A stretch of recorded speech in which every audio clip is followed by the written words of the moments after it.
internasional keagamaan Jamaah Tabligh. Saya mencoba melakukan fieldwork di 3 negara bagian, ya, yaitu di Atlanta, kemudian di New York, kemudian di Chicago.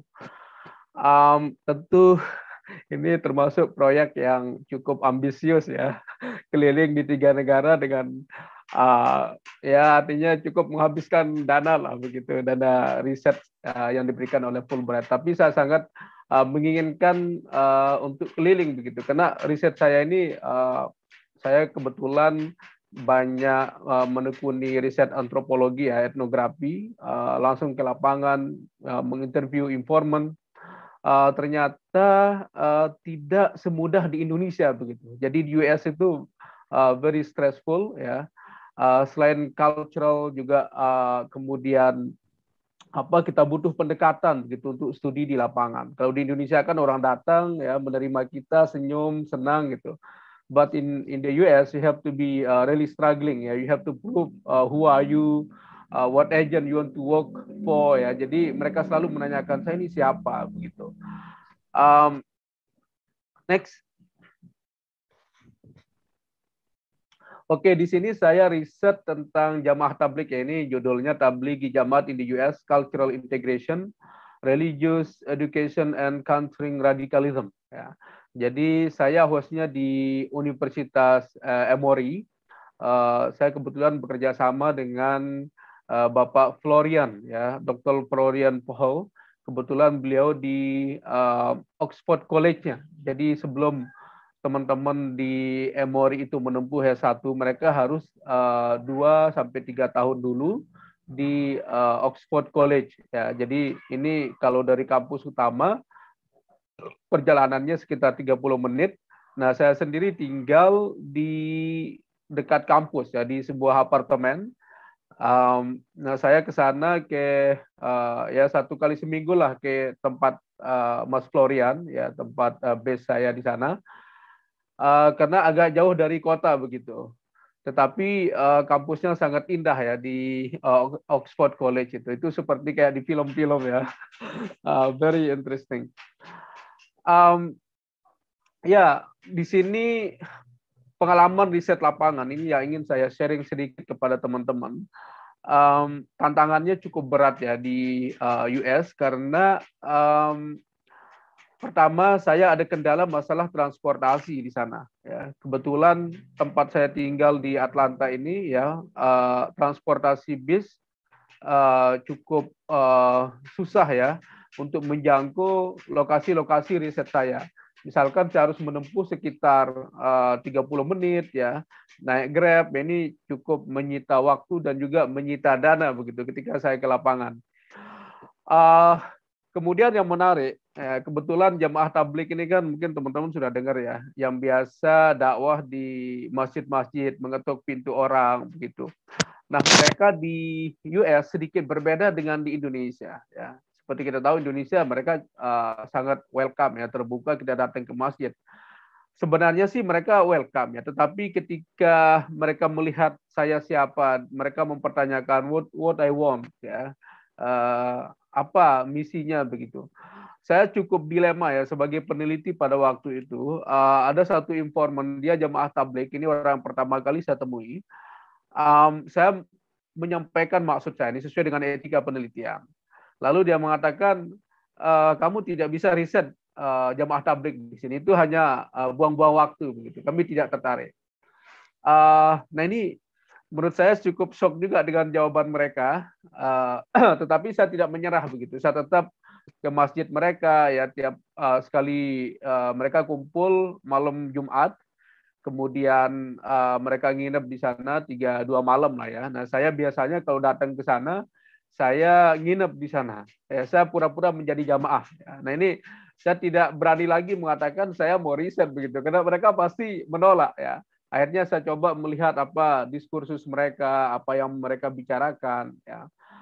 Jadi gerakan ini cukup konsisten, tidak jauh berbeda dengan di Indonesia, ya. Cara mereka berdakwah, ya. Saya sempat ikut, nah ini fotonya di akhir kebetulan, ya, nanti saya tunjukkan. Saya sempat ikut keliling ke apartemen yang mengetuk pintu teman-teman Muslim, ya. Kebetulan di sana yang banyak ikut jamaah ini adalah teman-teman dari migran ini ya, India, kemudian Pakistan sama Bangladesh. Ya, kebetulan jemaah tabligh juga kita tahu mereka berasal dari India. Nah, ini jejaring mereka di sana itulah yang kemudian banyak dimanfaatkan untuk dakwah ini begitu. Kemudian ada yang menarik pada waktu itu, kebetulan kita semua pakai jubah, saya juga pakai jubah begitu kan, pakai apa? Pakai surban. Nah, ada dua perempuan yang mencoba melihat kami, mereka lari begitu, mereka takut sekali. Jadi mereka takut melihat kami ini siapa begitu, keliling di perumahan-perumahan di sana. Ya ini pengalaman yang sangat menarik ya ketika riset di sana. Cuman ya itu tantangan di Atlanta ini transportasi publiknya agak susah ya, saya harus pakai Grab dan cukup menyita banyak waktu. Kemudian untuk data-data statistik ini saya kesulitan ya ketika saya harus hanya sebagai partisipan gitu, sebagai partisipan jamaah. Nah, mungkin sebelum ke pertanyaan-pertanyaan spesifik ya, saya mungkin sedikit bercerita. Jadi saya 2 bulan di Atlanta, kemudian mencoba terbang di US. Jadi saya berangkat Desember, sangat dingin sekali ya. Di sana di Atlanta ini cuma agak hangat dibanding di New York. Ya. New York sangat dingin. Jadi di Atlanta susah kita menemukan salju begitu. Jadi saya ke sana bulan Desember, orang mulai libur ya. Tetapi saya ingin mencoba merasakan hari Natal begitu dan tahun baru di sana ya. Akhirnya saya dapat apa yang saya inginkan ya. Selain melakukan penelitian, saya juga tetap komunikasi dengan mentor saya, Mas Dr. Florian.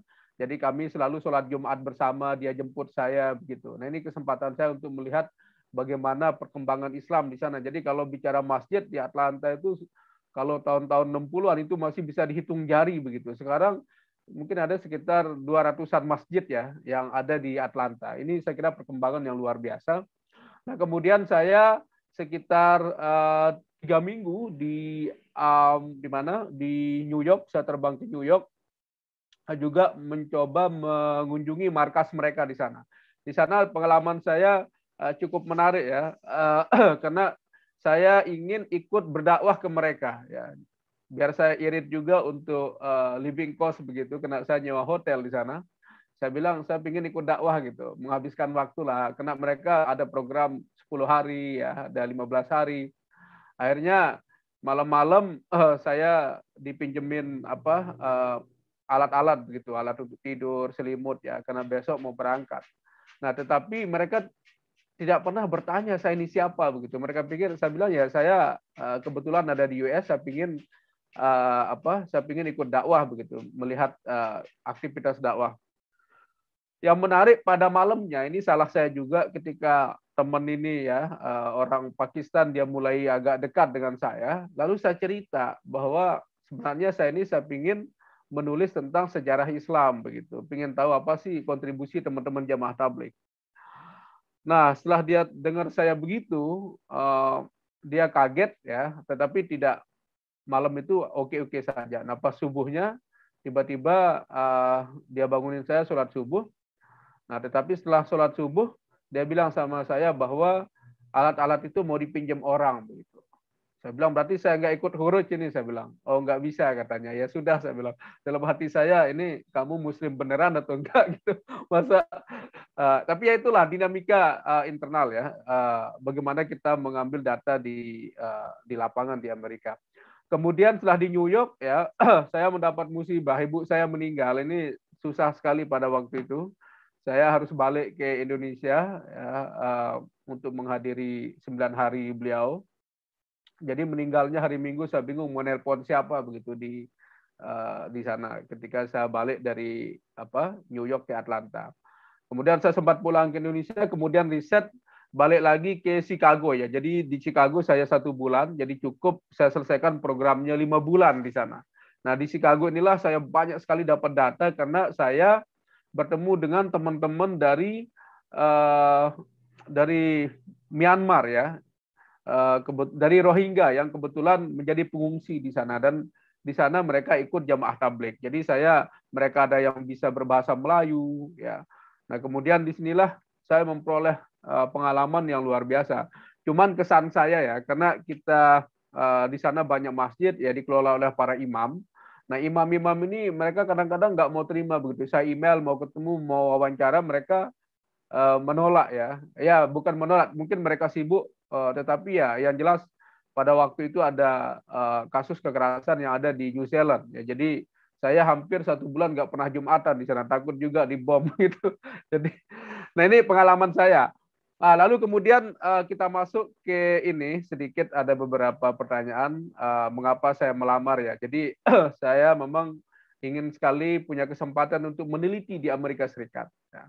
Jadi saya ingin studi lapangan dan saya ingin membuktikan bahwa saya mampu begitu. Walaupun saya ngajar di Kalimantan pada waktu itu kampus yang jauh dari kota, tetapi saya ingin mencoba untuk bisa dapat beasiswa Fulbright ini. Nah ini yang menarik karena S3 saya, S2 saya di Kajian Agama dan Budaya di UGM, termasuk program internasional. Saya selalu ingin berkunjung ke US, tapi pada waktu itu saya belum sempat melamar begitu, karena sibuk nulis tesis dan lain-lain. Oke, next. Lalu apa harapan pribadi saya? Jadi saya ingin membangun profil sebagai peneliti internasional, kemudian memperluas jaringan dan kerjasama dengan para akademisi, para peneliti, dan juga aktivis sosial keagamaan yang terdapat di US ya. Kebetulan di sana saya sempat di Chicago itu saya base-nya di Lutheran School ya, sekolah Katolik ya. Saya di sana dapat fasilitas perpustakaan walaupun tidak ada kerjasama sebelumnya, mereka sangat welcome. Ketemu orang Batak yang juga menjadi pendeta di sana. Jadi saya sempat main-main ke gereja gitu, melihat apa kegiatan mereka gitu kan. Nah kemudian saya ingin mengenal nuansa akademik ya. Jadi hampir kampus selalu saya kunjungi di sana, termasuk tempatnya belajar Pak Amin Rais ya di Chicago University. Kemudian ya di New York ya ada University New York. Jadi semua saya kunjungi ketika saya di sana. Next. Oke, saya kira ini umum lah ya. Apa harapan pribadi memperoleh fasilitas kampus, memiliki kesempatan penyelesaian nulis artikel, memperluas topik riset ya, terutama diaspora jamaah tabligh. Ya, memang riset jamaah tabligh ini sudah hampir 4 tahun ya. Saya dapat hibah dari Dikti, kemudian ini yang saya kembangkan.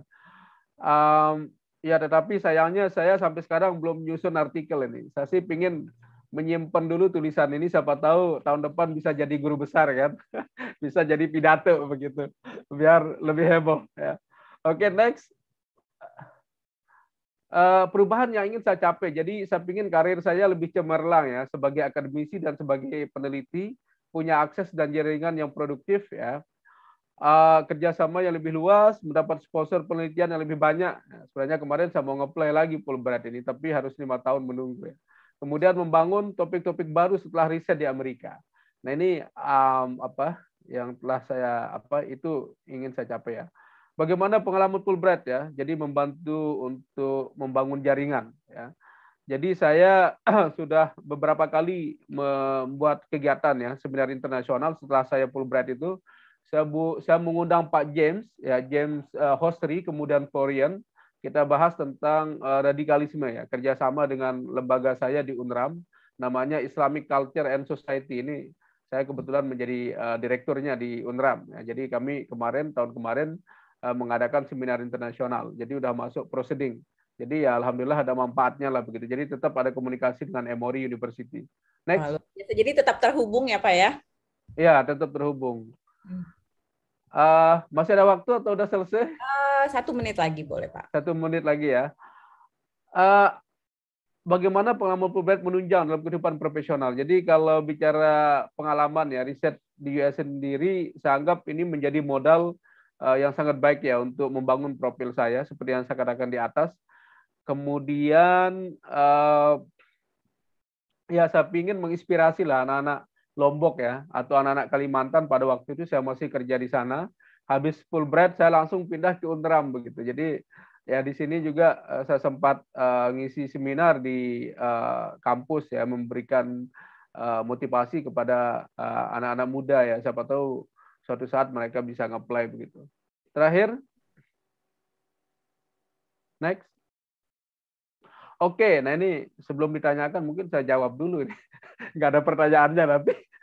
Jadi apa tipsnya? Nah ini kalau pertama saya melihat begini, topik penelitian harus menarik ya dan mengindikasikan kedua negara sedang menghadapi masalah yang sama. Nah ketika saya mengangkat jamaah tablik ya, tetapi apa yang coba saya rangkai di sana? Ini kekuatan proposal saya lihat pertama cultural integration ya, bagaimana kelompok-kelompok Muslim ya berintegrasi secara kebudayaan di sana. Apakah mereka bisa menyatu atau masih otaknya itu ya mungkin ya yang kita sebut dengan parallel society ya, walaupun dia tinggal di US tapi masih cara berpikirnya Pakistan, India begitu kan. Nah, kemudian juga terakhir saya melihat masalah countering radikalisme ya, bagaimana jamaah tablik ya ketika mereka beraktivitas di sana bisa mengcounter masalah radikalisme di US ya. Karena kalau saya ingat saya 2 kali mungkin masjid mereka itu dikunjungi oleh polisi pada waktu itu. Kemudian harus ada inovasi baru dalam penjabaran metode penelitian. Ya, ini saya kira across country ini kalau kita riset lintas negara ya metodenya harus lebih dijabarkan lagi begitu. Nah, terakhir ya mungkin output dan urgensi juga perlu diperhatikan ya. Kalau kita membuat proposal ini output kita apa begitu. Jadi urgensi riset ini apa? Oke, saya kira itu sharing dari saya. Mungkin ada tambahan penelitian. Oh, ini foto-foto saya ya. Coba sebelumnya. Nah ini teman-teman Emory ya. Jadi ini Mas Florian yang saya berdua ini. Nah ini Pak James ya. Dia juga ahli Indonesia ya. Dia dikenal AA Gym karena dia ahli riset tentang AA Gym. Next. Oke, ini saya sedang berada di Masjid Al Ihsan di Atlanta ya. Jadi ikut sholat Jumat bersama Mas Florian ya. Jadi orang selalu menanya dia apakah dia Muslim atau bukan. Saya bilang bukan urusan saya lah. Yang penting dia ikut Jumatan gitu. Next. Oke, ini saya ikut Natal ya, makan bersama teman-teman di Emory. Terakhir. Oke, ini saya ketemu Pak Samsi Ali ya. Saya tidak mau menyia-nyiakan kesempatan, saya coba interview beliau ya, karena beliau ternyata juga alumni Jamaah Tablik ya, alumni Pakistan. Jadi saya ketemu di Nusantara Center ya, termasuk ketemu dengan ini Duta Besar Indonesia Pak Sony ya di US, Pak Dubes. Next. Inilah teman-teman saya yang Rohingya yang saya ceritakan tadi di Chicago ya. Saya ketemu mereka, kemudian ada satu orang asli Amerika kulit kulit hitam ya, ya sama juga saya juga hitam ya, tapi ya dia jadi teman dekat begitu ketika di sana. Jadi dia pernah bawa saya ke tempat yang sangat mengerikan karena di Chicago itu terkenal premanismenya ya, orang selalu mengatakan kenapa kamu keluar malam begitu. Oke, saya kira itu presentasi dari saya.